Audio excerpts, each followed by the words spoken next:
Así va a ser, así es. Cuarto día, 4 de 5.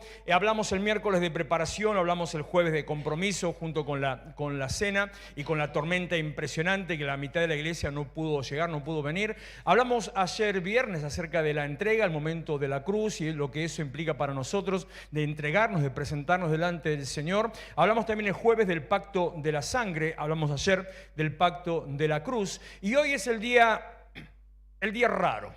El día raro de la Biblia, del cual nadie habló un montón y muy bien, ese momento del que prácticamente nada está escrito, un momento que hay un versículo muy curioso, por ejemplo, que dice que las mujeres se iban a preparar para ungir el cuerpo, pero como ya era la hora en que comenzaba el día de reposo, el sábado, no pudieron llegar, así que se fueron a su casa hasta que termine el día de reposo. Chau, eso es todo lo que dice, nada más, y arrancan cuando al día siguiente, al otro día, el primer día de la semana, van a ungir el cuerpo a la mañana y encuentran que Jesús había resucitado. O sea, ¿qué dice del sábado? Nada. Algunas referencias bíblicas que tenemos son adicionales de otros textos o algunas cosas que van complementando un poquito la historia. Hay algunos datos históricos de los libros históricos de la historia real, con el correr del tiempo, nada más, de algunas cosas que pasaron más que nada a nivel político que llegan hasta el día de hoy. Pero lo que a nosotros nos importa es qué pasó en ese tiempo y qué pasó con la gente en ese día. ¿Qué pasó con los discípulos? ¿Qué pasó con los seguidores? ¿Qué pasó con aquellos que habían recibido una promesa? ¿Qué pasó con aquellos que habían puesto sus ojos en el Señor? Y no como nosotros que ponemos la fe, la esperanza, la confianza. Ellos pusieron sus ojos literalmente en Jesús cuando cambiaron su forma de vivir, cambiaron sus expectativas, cambiaron sus metas, cambiaron sus referentes y empezaron a mirarlo a Él como alguien distinto que traía una palabra fresca, una palabra que ningún maestro religioso traía. Los fariseos se sorprendían, decían, ¿quién es este que habla como quien tiene autoridad? Porque hablaba de una manera distinta, hablaba de una manera profunda y hablaba con verdad y hablaba con autoridad. Lo que él decía impactaba. Y de golpe, de buenas a primeras, es acusado, es encarcelado, es juzgado falsamente o juzgado sin un juicio justo y es llevado a la cruz, es crucificado, se murió. ¿Y ahora qué pasó? Eso es la incertidumbre. Por eso la declaración, la palabra de este día, incertidumbre. ¿Qué es la incertidumbre? La Real Academia Española se jugó definiendo incertidumbre. Oye, usted escuche lo que yo le voy a decir y dígame si no es la verdad, es para felicitarlo. En el diccionario de la Real Academia Española, usted busca incertidumbre y dice falta de certidumbre. Tremenda tu definición, impresionante. Es como que decirte tremenda revelación de dónde lo sacaste. Bueno, eso nos lleva entonces, por lo tanto, me lleva a mí, que soy medio curioso, así inquisidor, ¿qué es entonces la certidumbre? Y el mismo diccionario dice que la certidumbre es la certeza, es la convicción, es la evidencia, es la verdad. Y una palabra muy rara que yo nunca la escuché decir, pero estaba en el diccionario, que dice la certitud. ¿Usted escuchó alguna vez la palabra certitud? Bueno, en el diccionario está. Esa es la certidumbre, la convicción, la evidencia, la prueba tangible, palpable de algo que pasó. Por lo tanto, entonces, de hablar de incertidumbre, vamos a lo contrario, quiere decir que falta de evidencia, falta de prueba, falta de conocimiento, falta de verdad, falta de todo aquello que te muestre que algo realmente pasó, falta de certidumbre. Es esa sensación que, yo no sé si a usted le pasó, pero estoy seguro que le tiene que haber pasado, que yo la viví tantas veces en mi vida que ya perdí la cuenta. Esa sensación de no saber qué hacer, esa sensación de no saber para dónde ir. Por eso lo hablaba de los peligros o de los puntos negativos de la libertad. Esa sensación cuando de golpe tenés que tomar una decisión y no sabés qué decisión tomar. Estábamos mirando anoche una película y de golpe hubo una situación, una escena muy cortita que me hizo acordar, lo hablaba con las chicas, me hizo acordar, Natalia, escuchate esta, del día, de cuando hicimos el evento del día de la iglesia, estaba anunciado lluvia todo el día y me tenían bombardeando desde la mañana temprano. ¿Qué hacemos? ¿Suspendemos? Seguimos, suspendemos, seguimos, suspendemos, seguimos. Y yo ya estaba que explotaba de estrés porque tenía que tomar la decisión de ¿suspendemos o seguimos? Y a cada rato la pregunta y viendo el pronóstico y parándonos en la fe. Hasta en un momento determinado dije, basta de mirar el pronóstico, a pararnos en la fe y a ver qué hacemos. Y llega ese momento donde, en eso soy especialista, tirarte a la pileta solamente amparado en una convicción. Porque en definitiva la fe la podemos enganchar con la misma definición de certidumbre, porque la fe es la certeza de lo que se espera, la convicción de lo que no se ve. O sea, que la incertidumbre es lo opuesto a la fe o la fe es lo opuesto a la incertidumbre. Y sin embargo, ¿cuántas veces pasamos por situaciones como esa? Situaciones que no sabes qué va a pasar con tu vida. Tal vez te llegó un mal diagnóstico. Tal vez te llamaron a la oficina de personal. ¿Quién dijo ja? Tal vez no a la oficina de personal, esta me la dicen a mí, pero me la dicen porque simplemente hazte fama y échate a dormir nada más. Te llaman a la oficina del pastor y todos ponen, como si yo fuera el ogro Shrek, ¿viste? A mí me pasan por arriba como el hambre caído todo el tiempo. Y sin embargo, hacen como, se hacen así las pobres víctimas. Esas situaciones que no sabes si te va a alcanzar la plata, no sabes si vas a poder cubrir tus deudas, si vas a poder pagar el alquiler, si vas a poder avanzar en algo que te metiste, en algún negocio que te metiste, en algo que empezaste a involucrarte. Con el tema de la palabra que recibimos hace 2 semanas atrás sobre el movernos de la iglesia, lo mismo, incertidumbre, certidumbre, fe, qué hacer, convicción, sí, no, y al final la decisión de no, porque hay situaciones que nos superan para, en definitiva, el lugar que ya tenía yo puesto acá en mi frente, en mis ojos, no terminaría siendo mucho más grande que esto, aunque sí mucho más cómodo, no mucho más grande. ¿Para qué tanto movimiento? Para meter un poquito más y después entonces tenés que empezar de vuelta. Así que sigamos esperando porque Dios tiene lo perfecto. ¿Para qué nos vamos a andar apurando a tomar algo que puede ser bueno cuando Dios tiene lo perfecto? Esa es la incertidumbre. Básicamente te lo quiero dejar con esta definición. Cuando no sabes qué hacer, cuando no sabes qué camino tomar, cuando la duda te acogota, cuando la duda te rodea. Eso fue lo que le pasó a Abraham cuando tuvo que salir de Ur. Génesis capítulo 12, versículo 1. Bánquenme un ratito porque hoy estoy mejor que ayer, pero mi garganta está medio lastimada, así que vos hablabas de permanecer, ¿no? Cuando dijiste permanecer, yo dije 4 de 5 días arrancando con una gripe tremenda que me agarró el lunes de la semana pasada, y sin embargo acá estamos y sigo teniendo voz. El Señor dijo a Abraham, deja tu tierra, tus parientes, la casa de tu padre y ve a la tierra que te mostraré. Un texto que lo he predicado infinidad de veces, hablando precisamente acerca de la fe y de la promesa. Haré de ti una nación grande, te bendeciré, haré famoso tu nombre. Serás una bendición, le dice Dios a Abraham. Bendeciré a los que te bendigan, maldeciré a los que te maldigan. Por medio de ti serán bendecidas todas las familias de la tierra. Entonces el versículo 4 dice que Abraham partió, tal como el Señor se lo había ordenado, y Lot se fue con él. Y yo siempre me pregunté, y siempre hago esa mención cuando hablo este pasaje, ¿y hacia dónde fue? ¿Y qué dirección tomó? ¿Y qué camino? ¿Por qué? ¿Para dónde fue? ¿Derecha, izquierda, adelante, atrás? ¿Por qué fue hacia el suroeste, que es en definitiva hacia dónde fue? A la tierra de Canaán. ¿Por qué eligió ir a la tierra de Canaán? Algunos piensan y dicen, como está diciendo, que dice, vete a la tierra que yo te mostraré, que en visión entonces él la recibió y en ese momento empezó a caminar siguiendo la dirección que Dios le estaba dando. Es muy bonito, es muy romántico, es muy espiritual, es de mucha fe, pero no fue así. Porque miren lo que dice Hebreos capítulo 11, el capítulo de la fe, versículo 8. Por la fe Abraham, cuando fue llamado para ir a un lugar que más tarde recibiría como herencia, la tierra prometida, obedeció y salió sin saber a dónde iba. O sea, incertidumbre. Nuevamente vuelvo a mi caso personal. ¿Qué decisión tomás? ¿Qué haces? ¿Y por qué tomás la decisión que tomás? Y yo, más vale que no me voy a comparar con Abraham, pero ni lejos compararme con Abraham, el padre de la fe, pero digo, ¿y si hubiera sido yo ya sé qué decisión hubiera tomado? O más que nada, ¿por qué? Porque sí. Y listo. A veces solamente porque no tengo otra cosa que tomar, a veces solamente porque no sé qué hacer, a veces simplemente porque está adelante, a veces porque creo que, nada más.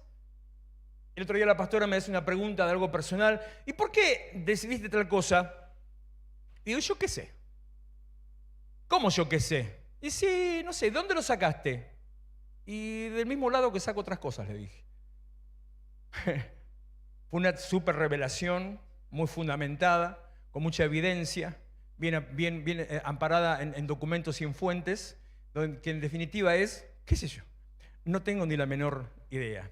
Se lo dije varias veces y este mes lo dije más de una vez, en este tiempo que estamos así, nuevas etapas, caminando sobre barro, y a lo cual también he dicho que me he acostumbrado a andar a ciegas. Y no lo digo ni con vergüenza ni con orgullo, me he acostumbrado a andar a ciegas, porque Dios me ha enseñado, el sábado de la otra semana creo que fue, predicando precisamente cuando fuimos la canción esa, aunque no lo veamos, el sol siempre está, de que el camino cristiano es a tientas, no es por vista. No es viendo, no es por señales, no es por confirmación, es por convicción. ¿Convicción de qué? Convicción de lo que no ves. Así que Abraham salió sin saber hacia dónde iba.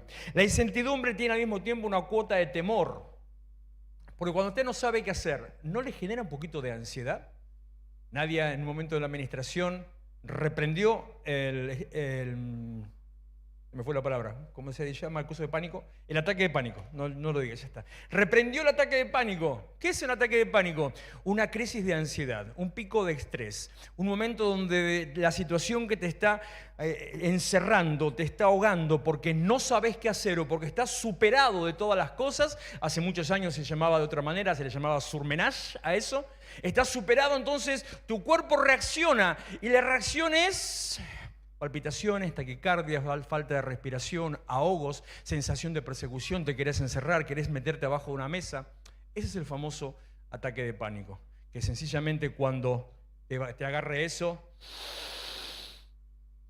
tómate un minuto para respirar, pone tus cargas en Dios, deja que Él se revele, como decía Nadia también, que Él venga a tu vida y el ataque de pánico desapareció.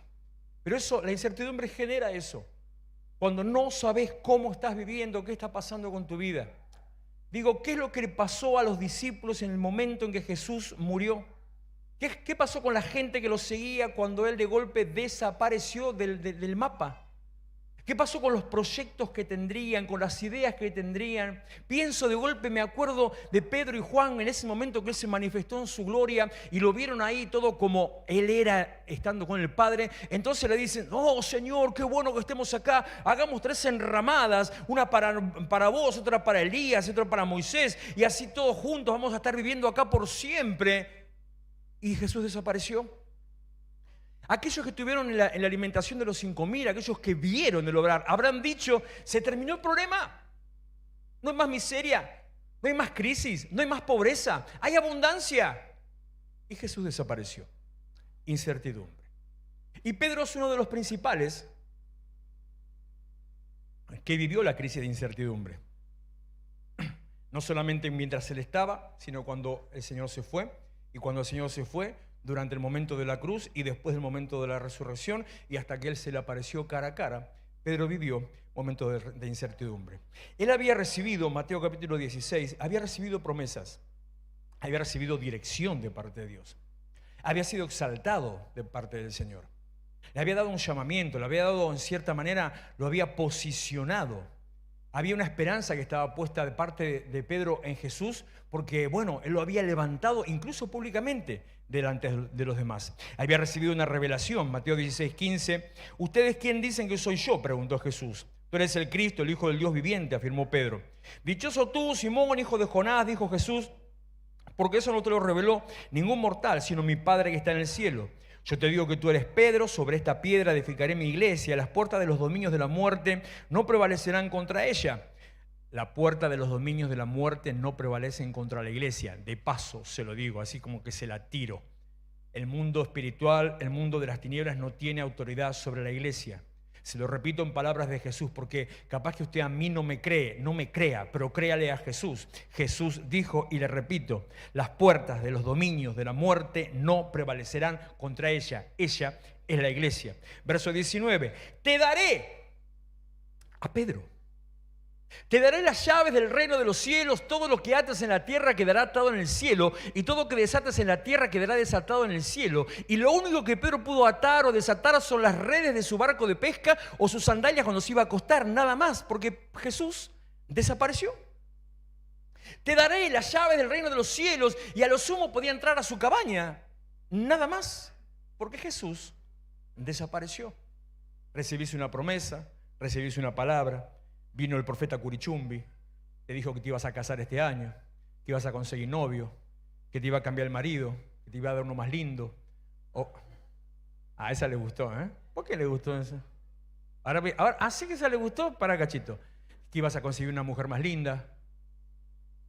No las escucho ahí cacarear, ¿eh? Está bien. Que te iba a cambiar de trabajo, que iba a cambiar tu condición, que te iba a cambiar de posición, que ibas a tener una casa nueva, que te mudabas de barrio, que ibas a un trabajo y ibas a ganar el doble y a trabajar la mitad. ¿Esa también le gusta? Y de golpe, como decía antes, ahora ya no les importa esto, porque ustedes ya están en otro nivel, ya somos gente de otro nivel. Pero hace unos años, cuando yo decía, y a fin de año vas a estar más flaco, todos gritaban. Más o menos por ahí. Parecía que era la promesa más importante, estar más flaco para el verano, estar más flaco a fin de año. Tenía una promesa, había recibido esa revelación, había recibido esa dirección, había recibido esa posición, ese empoderamiento, esa unción, pero la promesa no llegó y Jesús desapareció. También Jesús le había dicho a Pedro que él iba a ser pescador de hombres. Mateo 4:18, mientras caminaba junto al lago de Galilea, Jesús vio a dos hermanos, uno era Simón, llamado Pedro, y el otro Andrés. Estaban echando de red al lago, pues eran pescadores. Vengan, síganme, dijo Jesús, y los haré pescadores de hombres. Al instante dejaron las redes y lo siguieron. Pero Jesús murió y la promesa desapareció. Y se quedaron, no sin el pan y sin la torta, se quedaron sin los peces y sin los hombres. Se quedaron sin la empresa, se quedaron sin el trabajo, se quedaron sin la pesca y se quedaron ahí vagando en la nada, en la nebulosa, sin saber qué hacer con su vida. Incertidumbre, como cuando tal vez, no sé si capaz que eso menos probable, pero alguna vez hiciste una inversión, confiaste en alguien que te trajo algo, una de esas cosas medio mágicas que es la panacea, invertí en esto que te va a llenar de plata, entonces vos le creíste, nunca le creas a nadie que le diga venga con esas cosas, le creíste y le diste todo lo que tenías. Bueno, como lo que acaba de contar Shangeli sobre a quien le prestó sus cosas y desapareció y te quedaste. Una vez viene un amigo mío. Siempre me quedé mal porque no le hablé, no le dije nada, pero tenía un motivo para no decirle. Me viene a contar, me viene a invitar precisamente a invertir en un fondo, no me acuerdo exactamente cómo era, pero en un fondo de esos de inversiones en dólares, hace unos cuantos años atrás, antes de la pandemia por ahí. Y me dice, está re bueno porque yo ya lo hice, ya probé y ya cobré, es un esquema Ponzi, ya cobré y ganás, mira, vos ponés $100, en un mes te ganás 150, 50% de ganancia en dólares. Entonces yo lo miro y le iba a decir, y mi hermano está metido en eso, y él me dijo, y yo hice así, y no le dije nada. Porque una cosa es avivarlo de la estafa en que iba a caer, y otra cosa es decirle, tu hermano te está estafando. Entonces, ahí me callé, no dije más nada. Y así pasó. No sé cuánto fue que invirtió y perdió absolutamente todo. No se quedó en la calle porque era solamente ahorros, pero perdió eso que había hecho. Te confías en algo, pones tu esperanza en una situación, esperas la promesa, esperas la palabra, esperas el cumplimiento. El Señor te dijo, el pastor te dijo, el profeta te dijo, y no se cumplió. Y desapareció. Incertidumbre, falta de certeza, angustia, preocupación, falta de evidencia, no saber qué hacer, ni hacia dónde ir, ni qué camino tomar. ¿Qué haces cuando no sabes cómo actuar? ¿Qué decisiones tomás o qué caminos tomás cuando estás varado en la mitad de la nada? ¿Qué haces cuando te encontraste como esa situación, de golpe sin un peso y no tenés un camino hacia dónde andar? ¿Qué haces cuando ponen sobre vos una responsabilidad y tenés que decidir y no sabes qué decidir? ¿Qué haces cuando de golpe te quedaste así, sin nada? Sin el pan y sin la torta, sin los peces ni los hombres y nada. Son situaciones muy particulares en las cuales el carácter es probado. Le aclaro, le aviso que nuestro carácter, nuestro temple, nuestra personalidad es probada permanentemente por el Señor.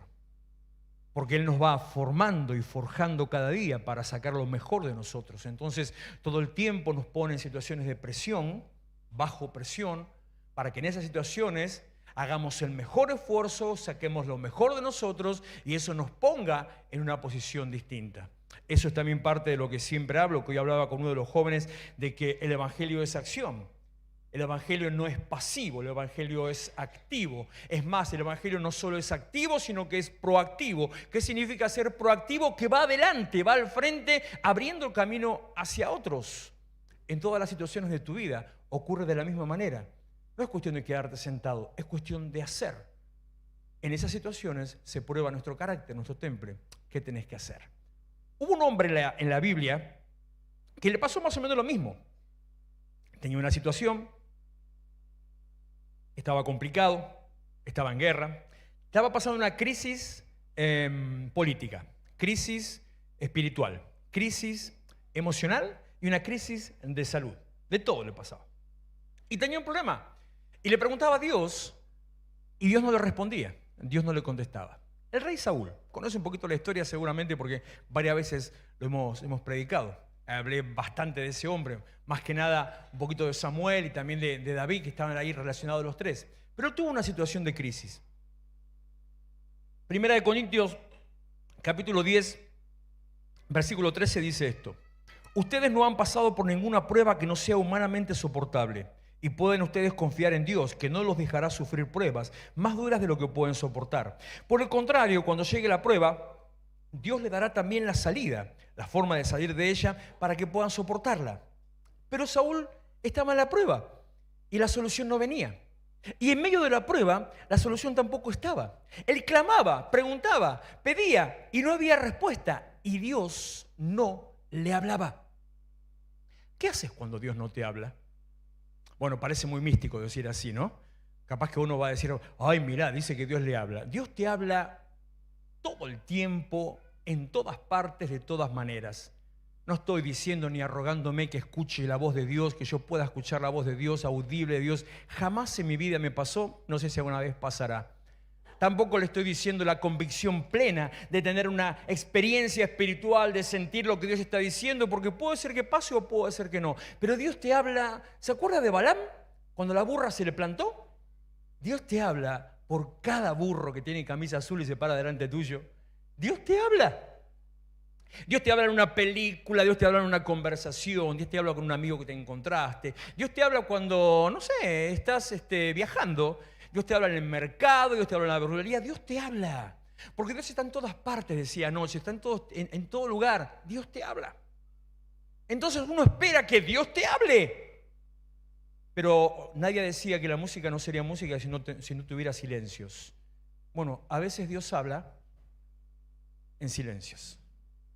A veces Dios habla por medio de los silencios. El silencio es una manera de hablar de Dios y es más, algunas veces el silencio es la respuesta que Dios te está dando. Dios no está obligado a decirte siempre que sí. También te puedo decir que no. Y la respuesta no, uno dice no estar de acuerdo, pero es una respuesta que Dios te está dando. Dios no está obligado a responderte en forma manifiesta, pero el no responderte es una manera de hablarte. ¿Viste cuando viene el nene y te dice, ma? ¿Qué? ¿Puedo tal cosa? No. Pero te pedí. ¿Y? Esa idea rara de que por el hecho que te estoy pidiendo o pidiendo permiso, eso automáticamente implica permiso concedido. No. Pediste permiso, entonces, escúcheme, nunca caiga en el error de que cuando le venga a hablar a alguno mientras usted está hablando por teléfono o hablando con otra persona o escuchando alguna noticia importante. Porque viene ahí, y, sí, pará, y ¿puedo otra cosa? Sí, anda. No cometa ese error. Porque puede ser, desde andate de farra a sacarme 100.000 pesos de la billetera, no va a tener 100 lucas, pero a sacarme 10.000 pesos de la billetera. No cometa ese error. Bueno, a veces Dios habla por medio del silencio. ¿Qué hizo Saúl cuando Dios no le habló?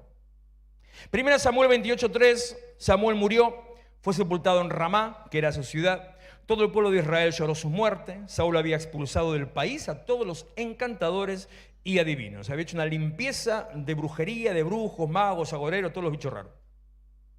Los filisteos se reunieron y acamparon en Sunén. También Saúl reunió a su ejército y acampó en Gilboa. Pero cuando Saúl vio el campamento de los filisteos, tuvo mucho miedo y se descorazonó por completo. Por eso fue y consultó al Señor. Estaba delante de una guerra, tenía crisis política en su interior, vivía una crisis emocional porque Dios se había apartado de él, estaba perturbado espiritualmente. En la época en que después apareció David, que le tocaba la musiquita para calmarlo, no sabía qué hacer con su vida. El Señor no le respondió ni por medio de sueños, ni por Urim, que era una manera que usaban los sacerdotes, ni por medio de ningún profeta. Saúl llamó entonces a sus sirvientes y les dijo: busquen a una mujer que sepa invocar a los muertos para que me diga lo que necesito saber. Y ellos le dijeron: en Endor hay una mujer que tiene espíritu de adivinación. ¿Qué haces cuando Dios no te responde? ¿Qué haces en medio de la prueba? ¿Qué haces cuando el agua te está subiendo?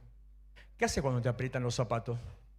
¿Qué haces cuando la temperatura ya está muy alta? ¿Qué haces cuando te está llegando el agua al cuello? Como dije, las situaciones de prueba son aquellas que templan nuestro carácter, que forjan nuestro carácter, que prueban nuestro carácter y que Dios utiliza para sacar de nosotros lo mejor. Porque en definitiva, esos momentos de silencio, de incertidumbre, de duda, de temor, de angustia, de pánico, muestran lo que sos. Muestran de qué estás hecho, de qué estamos hechos. Muestran, para usar una imagen un poquito más vieja, de qué madera estás hecho. Si te bancás el agua o vas a reventarte en medio del agua. ¿Sos de roble o sos de madera balsa? ¿De qué estás hecho en medio de la prueba, de la situación, del conflicto? ¿Qué haces? ¿Te mantenés firme o salís corriendo a buscar una alternativa? ¿Te bancás lo que venga? ¿Sos de aquellos que se dobla pero no se rompe o de los que se rompe pero no se dobla? Las situaciones difíciles son las que Dios utiliza, porque a través de esas situaciones Él saca a la luz de qué estamos hechos. Lo que se notó específicamente en Saúl, que era un tipo que tenía debilidad de carácter, tenía un carácter totalmente para atrás, débil de carácter, y al mismo tiempo que a la primera de cambio, cuando pasaba algo, metía mano en cualquier situación.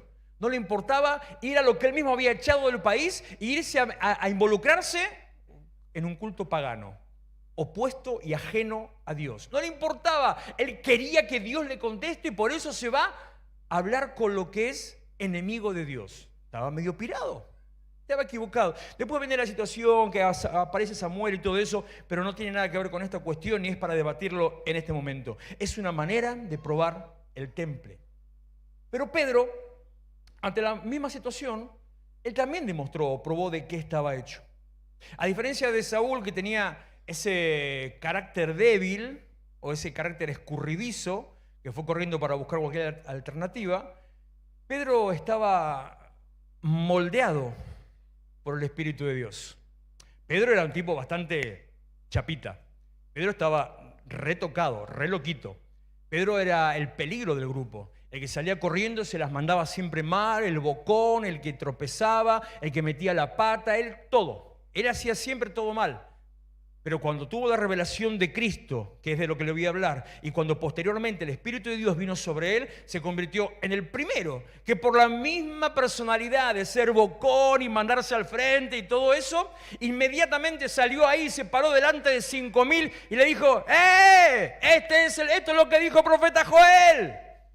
Si hubiera sido alguien muy tranquilito, no hubiera hecho eso. ¿Qué te quiero decir con esto entre paréntesis? Que tu personalidad te la puso el Señor y como sea que estés hecho, es como Dios te va a usar. No necesitas cambiar tu forma de ser para que Dios te use. Necesitas cambiar aquellas cosas que te alejan de Dios y no permiten que Dios te use. Pero como sos, así es como Dios te va a usar. Dice Mateo capítulo 16, versículo 17, que se lo leí hace un ratito. Jesús le dijo: dichoso tú, Simón, hijo de Jonás, porque eso no te lo reveló ningún mortal, sino mi Padre que está en el cielo. Estaba forjado y formado por la revelación del Espíritu de Dios. Dios le dio esa revelación directa, entendió que Jesús era el Cristo, entendió que era el Hijo de Dios, y eso hizo que se mantenga el loquito de Pedro, que se mantenga firme en su postura y que no salga corriendo para cualquier lado ni a consultar a una bruja o un adivino. Es más, para reconocer y levantar un poquito la imagen de Pedro, que tantas veces se lo critica por haber traicionado, o mejor dicho, por haber negado a Jesús, que en el momento específico en que le preguntaron, dijo, no lo conozco. Él lo negó a Jesús porque alguien le preguntó por qué él estaba cerca del momento en que Jesús estaba siendo enjuiciado, mientras los demás se habían borrado. O sea, él permaneció ahí cerquita, tuvo miedo, le habrán tenido que cambiar los pañales cuando vinieron todos a buscarlo, lo reconocieron, pero él estaba ahí. Permaneció. ¿Por qué? Porque él había tenido revelación. Vos sos el Cristo, el Hijo del Dios viviente. Entonces se mantuvo ahí. Ah, pero vos sos... No, yo no soy, no. Sí, yo te escuché. No, vos andabas con él. No. Y ahí dice la Biblia que maldijo, insultó. ¿Para qué insultó? Para sacarle la idea. No, que yo voy a andar con ese. Y insultó a Jesús en ese momento. Entonces la gente lo dejó tranquilo. Pero él permaneció cerca del Jesús que estaba siendo acusado, que estaba siendo enjuiciado en ese momento delante de los sacerdotes. Un tipo que estaba hecho a la manera y al carácter de Dios. Que no salió corriendo, perdón, mire cómo sigue la historia. Les saco un poquito del contexto de la historia, me voy a lo que tendría que ver ya con Jesús resucitado, salgo del momento del sábado. Jesús ya resucitó en esto porque necesito mostrarle esto que pasó con Pedro. Marcos capítulo 16, verso 7. Dice Jesús a las mujeres que lo habían encontrado, vayan a decirles a los discípulos y a Pedro, Él va delante de ustedes a Galilea, allí lo verán tal como le dijo. ¿Dónde estaba Pedro cuando Jesús se había resucitado? Cuando estaban todos recluidos en un lugar, por miedo estaban en un aposento alto. ¿Con quién se había ido Pedro? Había vuelto a sus tareas, había vuelto a sus quehaceres, salió corriendo. Vayan a decirle a los discípulos y a Pedro. En el mismo lugar donde estaban los demás, él estaba ahí presente, a pesar de haberlo negado y de haber sido tan criticado y haber sido casi cuestionado por los demás, porque estaba hecho del carácter de Dios. La incertidumbre no lo alejó, la incertidumbre no lo hizo irse afuera, la incertidumbre no lo hizo negar a Cristo, aunque lo negó verbalmente. La incertidumbre no hizo que se fuera con los agoreros, con los adivinos, con los brujos, con los videntes. Todo lo que hizo Saúl. La incertidumbre lo hizo irse a la misma habitación a esperar. ¿Qué esperaba?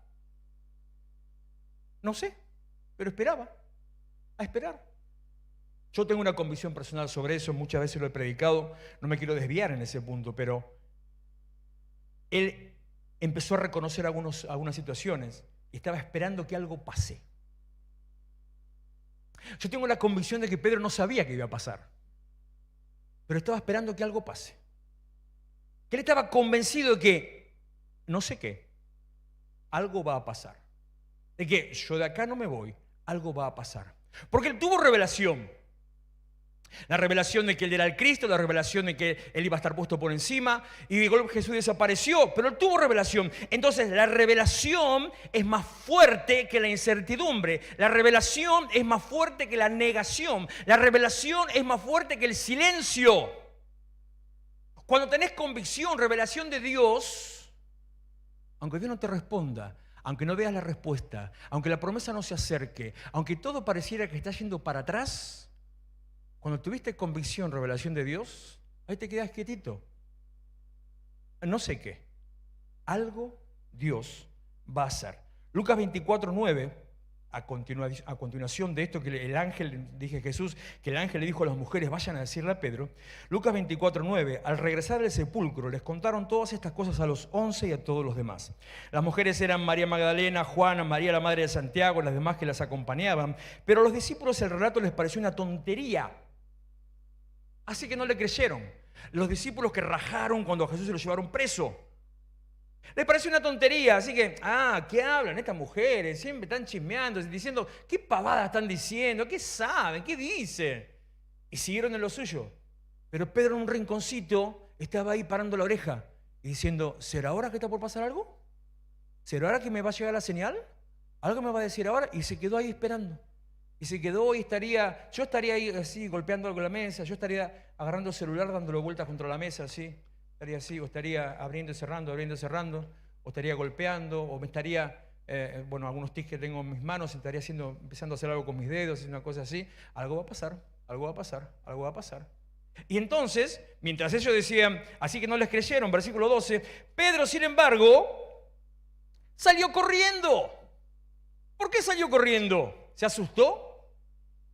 ¿Qué pasa cuando vos estás ahí en la nada, en la duda, en la incertidumbre? Estás ahí viendo que nada pasa. Nada pasa. Pero vos sabés que algo tiene que pasar. Nada pasa. De golpe tocan el timbre. ¡Salís corriendo, vino! Mercado Libre. Los demás están, ¿qué? ¿Y vos cómo estabas esperando el regalito que te compraste? ¿Saliste corriendo en cuanto escuchaste la moto de lejos? Mercado Libre. No dicen así, pero viste en la propaganda dicen, saliste corriendo porque estabas esperando en la convicción de lo que sabías que iba a pasar, que no sabías que iba a pasar. O sea, Pedro no sabía que iba a pasar, pero sabía que algo iba a pasar. Y no sabiendo que iba a pasar, pero sabiendo que algo iba a pasar, se mantuvo ahí firme, quieto, sin moverse, sin alejarse, esperando el cumplimiento de la promesa, porque la revelación es más fuerte que la negación, la revelación es más fuerte que la prueba, la revelación es más fuerte que el silencio. Sin embargo, salió corriendo al sepulcro, se asomó y vio las vendas de tela de lino, luego volvió a su casa extrañado de lo que había sucedido. ¿Sabe qué vio? Encontró la tumba vacía. Eso fue lo que pasó, por eso me estoy adelantando al día de mañana. Juan 21:2, pasó el tiempo, vuelve a su casa, van con los discípulos. Juan 21:2, poneme en pantalla por favor. Estaban juntos Simón Pedro, Tomás, al que apodaban el gemelo, Natanael, el de Caná de Galilea, los hijos de Zebedeo y otros 2 discípulos. Seguí, no sé hasta cuánto es, seguí. Me voy a pescar, dijo Pedro. Voy a pescar. Salió así. E inmediatamente los demás, que pensaron que estaba medio pirado, no podía salir a pescar solo. El mar de Galilea era de golpe, se levantaba oleaje, te volteaba el bote. Necesitabas que fueran por lo menos 2 barcas juntas para uno socorrerse a la otra. Me voy a pescar. Entonces lo miraron, este quedó chapita, quedó mal. Quedó mal, vamos a bancarlo porque quedó mal. Vamos nosotros contigo. Y Pedro, usted dice ahí que contestó, bueno, vengan. No. Vamos nosotros contigo. Hagan lo que quieran, yo me voy a pescar. Entonces, ellos salieron pues de allí, se embarcaron, pero esa noche no pescaron nada. Seguime, por favor. Al despuntar el alba, Jesús se hizo presente en la orilla, pero los discípulos no se dieron cuenta que era Él. ¿Hasta dónde es que no tengo marcado? Seguí. Muchachos, ¿tienen algo de comer?, preguntó Jesús. No, respondieron ellos. Entonces Jesús dijo, tiren la red a la derecha de la barca, pescarán algo. Así lo hicieron y era tal la cantidad de pescados que ya no podían sacar la red. Es el Señor, dijo a Pedro, el discípulo a quien Jesús amaba. Tan pronto como Simón Pedro le oyó decir, es el Señor, a Juancito que dijo, es el Señor, en cuanto escuchó, es el Señor, se puso la ropa, pues estaba semidesnudo, se tiró al agua. No sabía qué iba a pasar, pero sabía que algo iba a pasar. No sabía en qué momento ni de qué manera, pero sabía que algo iba a pasar. La revelación es más fuerte que la negación, más fuerte que la prueba, más fuerte que el silencio. Es fundamental que Cristo sea revelado para que en los momentos de duda, de temor, de incertidumbre, de angustia, de preocupación, cuando las cosas no dan, cuando la cosa no pinta, cuando no te alcanza la plata, cuando la situación te está superando, cuando te echaron del trabajo y no ves que aparezca un trabajo, cuando hay un diagnóstico negativo, cuando hay problemas en tu casa, cuando no ves la salida, que te mantengas ahí a lo Hebreos 12:2, puestos los ojos en Jesús, autor y consumador de la fe. Que te inventes un mantra, que estés así, ojos abiertos así, listo, ponete 2 escarbadientes, puestos los ojos en Jesús, autor y consumador de la fe. Físicamente no sirve de nada, pero si es en el corazón y mantener los ojos puestos en Él, como también Pedro cuando sacó los ojos de Jesús y se fue a hundir, de la misma manera, la revelación es más fuerte que la negación, que la prueba y que cualquier otra situación que quiera venir en contra de tu vida. Pedro no entendía lo que pasaba, pero se tiró al agua cuando lo reconoció. Así que cuando alguna señal te esté dando, no pidas señales, pero Él te las da. Cuando alguna señal te esté dando, tírate al agua sin mayor problema. Versículo 15, cuando terminaron de desayunar, Jesús preguntó a Simón Pedro, Simón, hijo de Juan, ¿me amas más que estos? Me estoy mandando como 3, 4 prédicas juntas yo acá en todo esto. Más o menos. Simón, hijo de Juan, ¿me amas? No, perdón, me salté. Vamos de vuelta, 15. Simón, hijo de Juan, ¿me amas más que estos? Sí, Señor, tú sabes que te quiero, contestó Pedro. Apacienta mis corderos, apacienta corderos, dijo Jesús. 16, volvió a preguntarle Simón, hijo de Juan, ¿me amas? Pedro respondió, sí, Señor, tú sabes que te quiero. Y Jesús le dijo, cuida mis ovejas, apacienta mis corderos, cuida mis ovejas. Versículo 17, por tercera vez Jesús preguntó, Simón, hijo de Juan, ¿me quieres? A Pedro le dolió que por tercera vez Jesús le hubiera preguntado, ¿me quieres? Así que dijo, Señor, tú lo sabes todo, tú sabes que te quiero. Hace un tiempito tuve una oración similar a esta con el Señor, me partió en 25 pedazos más o menos solamente por decirle, Señor, vos sabés todo, vos sabés cómo soy, chao. Ahí listo, no pude seguir orando, ahí me partí directamente. Y le dice, apacienta mis ovejas, apacienta mis corderos, cuida mis ovejas, apacienta mis ovejas. No importa la condición que te encuentres mientras que estés delante del Señor, habiéndote mantenido por medio de la revelación y la convicción. A pesar del silencio, de la incertidumbre, de la angustia, del temor, de la preocupación, de los dedos que lo señalaban, de la burla, de los que le decían que era un negacionista, que lo había traicionado y todo lo que le habrán dicho, todo lo que se le habrá tirado encima, el tipo permaneció. Me estoy copiando del doctor que habló de permanecer. Permaneció, se quedó ahí y por permanecer, ¿sabe qué pasó? Lo que Jesús le dijo al principio cuando lo conoció, que iba a ser pescador de hombres. Lo que Jesús le dijo después cuando él tuvo revelación y reconoció que era el Cristo, el Hijo del Dios viviente. En esa mañana, sentado ahí, desayunando pescado. ¿Qué estómago tenés que tener para desayunar pescado? Solamente digo, Jesús ya estaba resucitado, entonces tenía un estómago divino, así que no sé únicamente, porque desayunar pescado al margen. Estaba ahí delante de él, en ese momento se cumplió la promesa de todo lo que él estaba esperando y que si se hubiera ido como Saúl a buscar a un brujo, esa promesa no se hubiera alcanzado. Los momentos de silencio son solamente eso, momentos de silencio. A veces son momentos de tranquilidad, a veces son momentos de quietud. A veces son necesarios. ¿No te pasa en tu vida? ¿Tenés hijos? Te pasa en tu vida. Que hay un momento, esa vieja propaganda del Tela Virginia, ¿la recuerdas? Sí, hay propagandas que son clásicas, como la de Danica Dorada, es un clásico, aunque ya ni sé si existe la Danica Dorada, pero era para untar. Bueno, la de la Virginia lo mismo, me tomo 5 minutos. Más o menos, la del tan del otro día se la sabían mejor. Me tomo 5 minutos, me tomo un té. Cuando los pibes lo tenés arriba de la cabeza, ¿no tenés esa necesidad a veces de encerrarte en el baño, que ni el perro te vea? Porque si te ve el perro, se va el perro al baño. Encerrarte en el baño, poner llave si tuviera, nunca ponga llave al baño por la duda, qué sé yo, y ahí hacer y quedarte ahí en la nada. Los silencios son necesarios. Hay momentos en que los silencios son necesarios. Estás en tu casa, está uno escuchando una música, el otro escuchando otra música, el otro la tele y vos estás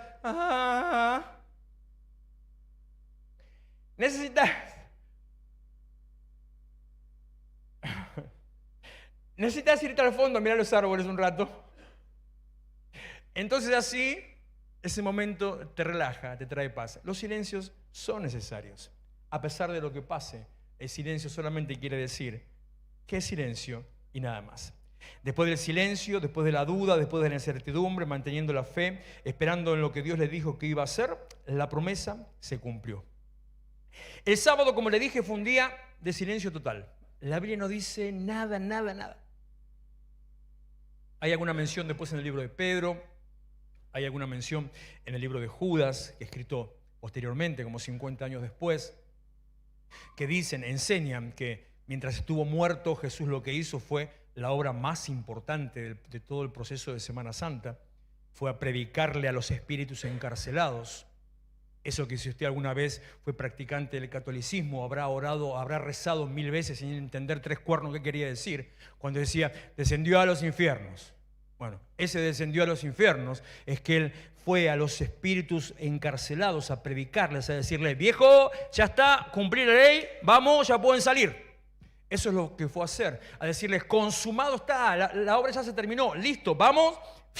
Hay lugar arriba, en la casa de mi padre muchas moradas hay, si así no fuera yo no se los hubiera dicho, voy a preparar lugar y después lo vengo a buscar. Arriba, se terminó la historia.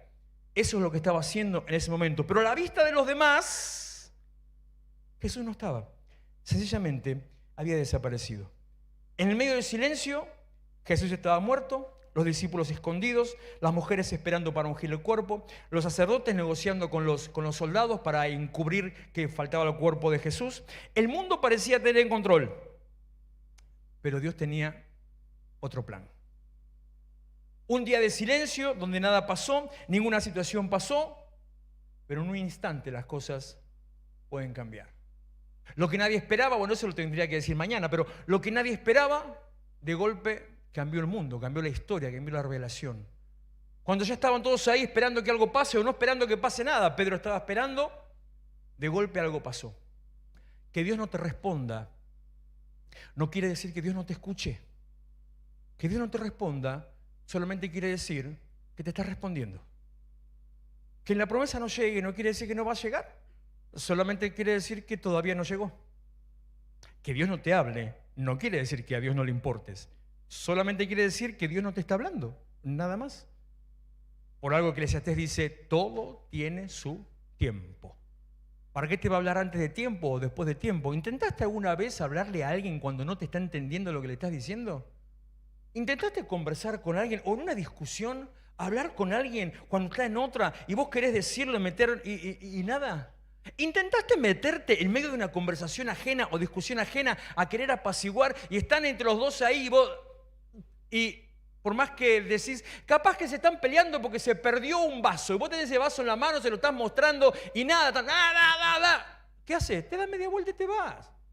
Cuando se calma, decís, hola, ya estás. Y te vas. Que Dios no te responda no quiere decir que Dios no te escuche. Que Dios no te hable no quiere decir que no le importes. Que Dios haga silencio solamente quiere decir que Dios esté haciendo silencio. Es más, voy a decir una cosita un poquito fuerte. Estaba dudando, pero se lo voy a decir igual. Del mismo modo que hasta un segundo, o si quiere más, una milésima de segundo, pero póngale un segundo. La pastora se enoja cuando yo digo esto, así que no la voy a mirar. Del mismo modo que hasta un segundo antes de morir, todos están vivos y al segundo siguiente se murió. En un segundo, la historia puede cambiar. No importa las circunstancias, no importa las apariencias, no importa lo que estés viendo. En un segundo, la cosa puede cambiar. No tiene por qué ser que está así, que está así, que parece, que no parece. En un segundo, la historia puede cambiar. Para terminar, te digo esto, y ya vamos a adorar y a cantar. Escuchate esta, que me tomé el aburrito para escribírtelo. El silencio no es abandono. Como dice Dani Berríos, Él no te dejó, está trabajando. La conoce esa, ¿no? Cuando Él ¿se encuentra? Es porque está trabajando. La quietud no es inacción. El cielo no está de vacaciones, está obrando en otra dimensión. Descendió a los infiernos. El trabajo se hace en secreto.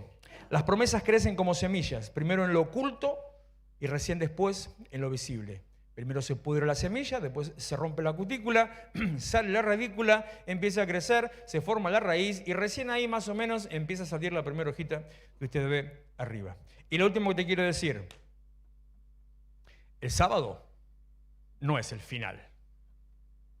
Todavía nos queda la reunión de mañana. El sábado no es el final. El sábado simplemente es sábado. Que como todos los días de la vida, ¿viste esa expresión que te dice ayer ya pasó? Bueno, esa es de la canción, te necesito hoy. O que te dice siempre que llovió paró. O que te dice mañana será otro día. Bueno, lo mismo. El sábado no es el final. El sábado es una circunstancia en medio del proceso que cumple con algo que tiene que ver con el propósito de Dios. Pero después del sábado te voy a dar una revelación como la de la RAE con la incertidumbre. La voy a mandar yo a España para que la agreguen al diccionario. Después del sábado viene el domingo.